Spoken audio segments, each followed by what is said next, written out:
Hey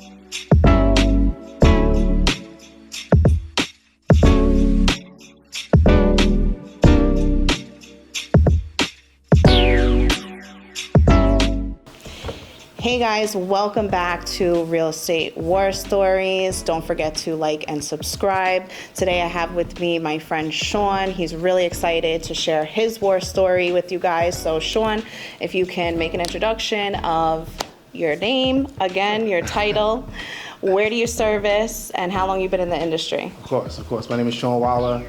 I'll begin my whole spiel. My name is Sean Waller, also known as Sean, your realtor, whatever you want to call me. Just make sure you call me. That's my spiel. I'm a licensed real estate agent. I've been in the business for 10 years now. I service where the business takes me. So I'm a Queens boy still by heart. So I service Queens, Brooklyn, the Bronx, Long Island, all of New York. Awesome, Yeah. awesome. So you probably have a lot of war stories to share then with us today. Yeah, so I have a lot of interesting ones. let's just jump right into it Jump right then. into What is it? your real estate war story? All right, so I get into one that's like always in the back of my mind. So I had this listing in Queens. I got the listing. It wasn't a traditional style listing. I randomly got a call from a seller who said that they found my profile on Zillow, but I wasn't advertising on Zillow at that point.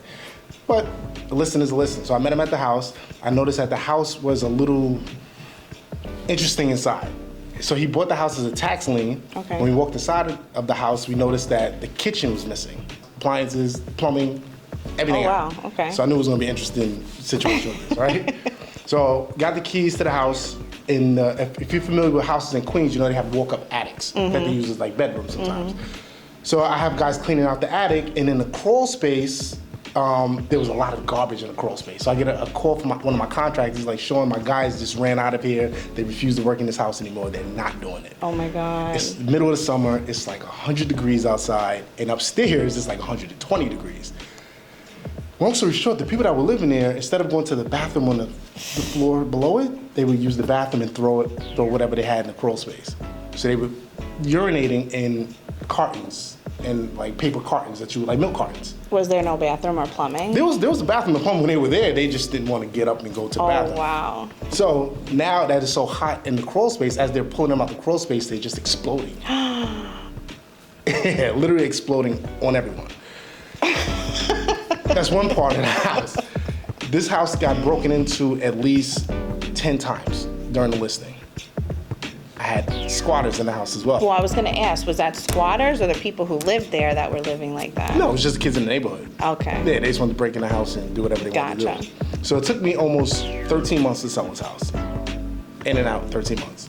So the day that I had a walkthrough, we finally was able to get someone under contract about to close.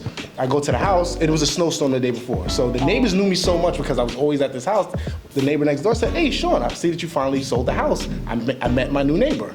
I'm like, he didn't close yet, what are you talking about? Oh my. Squatters there. The guy was shoveling the snow, walking his dog, and his wife was just hanging out.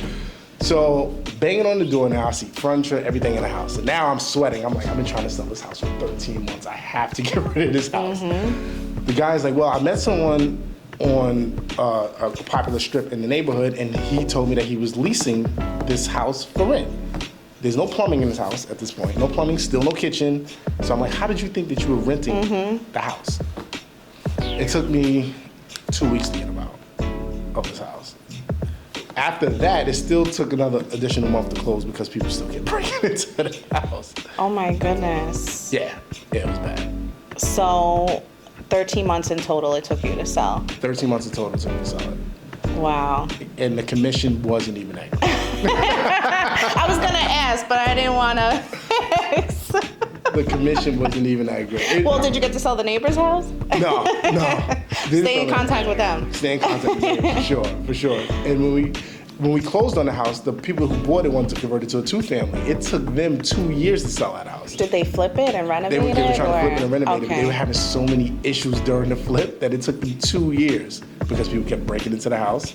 The neighbors started calling the town on them because they were doing work without permits. Yeah, it was an interesting time for the house. Wow. Well, you stayed patient and consistent, and you still got it done. Yeah. So good for you. That house alone is what I said. This one is either gonna make or break me in this business. I was ready to retire after that house because it was just that stressful.